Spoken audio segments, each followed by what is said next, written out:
Hi friends, welcome to my channel. ఇక దేవ మనుషులు మార్చురీలోని అన్ని శవాలపైన పెట్రోల్ పోసి తగలబెడుతూ ఉంటారు. ఇక దేవ ఇలా అంటుంటాడు, ఉన్న బాడీస్ అన్నిటి మీద పెట్రోల్ పోసి తగలబెట్టండిరా అని అరుస్తూ ఉంటాడు దేవ. ఇక అప్పుడే డాక్టర్ ప్రియా వేషంలో జేడి కిరణ్ అక్కడికి వస్తారు. ఇక నన్నేమైనా హెల్ప్ చేయమంటారా అని జేడి దేవాని అడుగుతూ ఉంటుంది.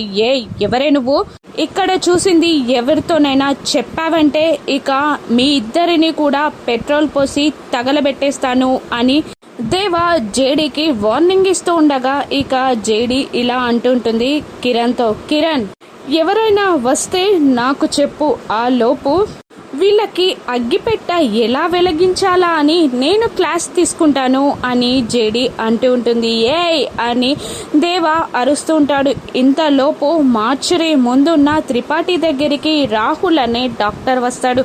సార్, మేము బాడీని పోస్ట్ మార్టం చేయాలి అని రాహుల్ అనే డాక్టర్ అంటూ ఉండగా ఇక త్రిపాఠి షాక్ అవుతూ ఉంటాడు. అదేంటి, ఇంతకు ముందు ప్రియా అనే డాక్టర్ ఆల్రెడీ పోస్ట్ మార్టం చేయడానికి లోపలికి వెళ్ళారు కదా అని త్రిపాఠి అడుగుతూ ఉంటాడు. ఇంతలోపే జేడి మీనన్ మనుషులైన దేవా వాళ్ళని చితక బాదుతూ ఉంటుంది. ఇక రాహుల్ డాక్టర్ ఇలా చెప్తూ ఉంటాడు త్రిపాఠితో, మా హాస్పిటల్లో అసలు ప్రియా అన్న డాక్టరే లేదు అని చెప్పగానే ఇక ఐడెంటిటీ కార్డ్ మీదున్న ఫోటో చూపించకుండా జేడి లోపలికి వెళ్ళిన విషయం త్రిపాఠి గుర్తు తెంచుకొని హడావుడిగా మార్చురులోకి పరిగెడుతూ ఉంటాడు. ఈ లోపే జేడి ఆ ఫేక్ బాడీని ఓపెన్ చేసి చూసేస్తుంది. ఇక యువరాజ్ ది ఫేక్ బాడీ అని జేడి బయట పెడుతుందా? ఇక తన సస్పెన్షన్ని రద్దు చేయగలుగుతుందా? త్రిపాఠిని ఏ విధంగా ఎదుర్కొంటుంది?